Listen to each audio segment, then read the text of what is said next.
Telangana cabinet సమావేశం జరగనుంది. రేపు మధ్యాహ్నం 3 గంటలకు రేవంత్ అధ్యక్షతన భేటీ కానుంది. అసెంబ్లీ బడ్జెట్ సమావేశాల నిర్వహణపై చర్చించనున్నారు. జీహెచ్ఎంసీ ఎన్నికలతో పాటు ఎంపీటీసీ, జడ్పీటీసీ ఎన్నికలపై చర్చ జరగనుంది.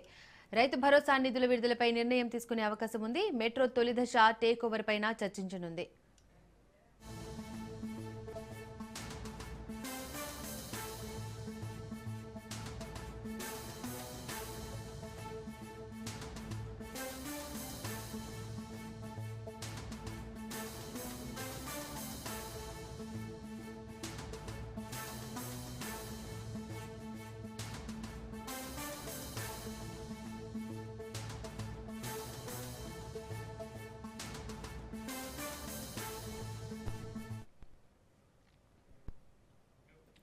రైట్కి ఇదే అంశానికి సంబంధించి మరింత సమాచారాన్ని మా ప్రతినిధి సునీల్ లైవ్ ద్వారా అందిస్తారు.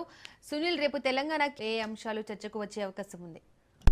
దీపిక, తెలంగాణ రాష్ట్ర ముఖ్యమంత్రి రేవంత్ రెడ్డి అధ్యక్షతన రేపు సచివాలయం వేదికగా మధ్యాహ్నం 3 గంటలకు తెలంగాణ క్యాబినెట్ సమావేశము ఏర్పాటు చేయడం జరిగింది. ఇందులో భాగంగా ప్రధానంగా ఇటీవల కాలంలో మున్సిపల్ ఎన్నికలపై పార్లమెంట్ సభ్యులు చేసినటువంటి విషయాలపై కూడా సీఎం వారందరినీ కూడా అభినందించే అవకాశం ఉంది. దీంతోపాటు రాబోయే కాలంలో నిర్వహించేటువంటి ఎంపీటీసీ, జెడ్పీటీసీ ఎన్నికలపైన క్యాబినెట్లో చర్చించి కీలక నిర్ణయం తీసుకునే అవకాశం ఉంది. ఎందుకంటే ఎంపీటీసీ, జెడ్పీటీసీ ఎన్నికలకు వెళ్ళాలా లేదా ఇప్పటికే జిహెచ్ఎంసీకి సంబంధించిన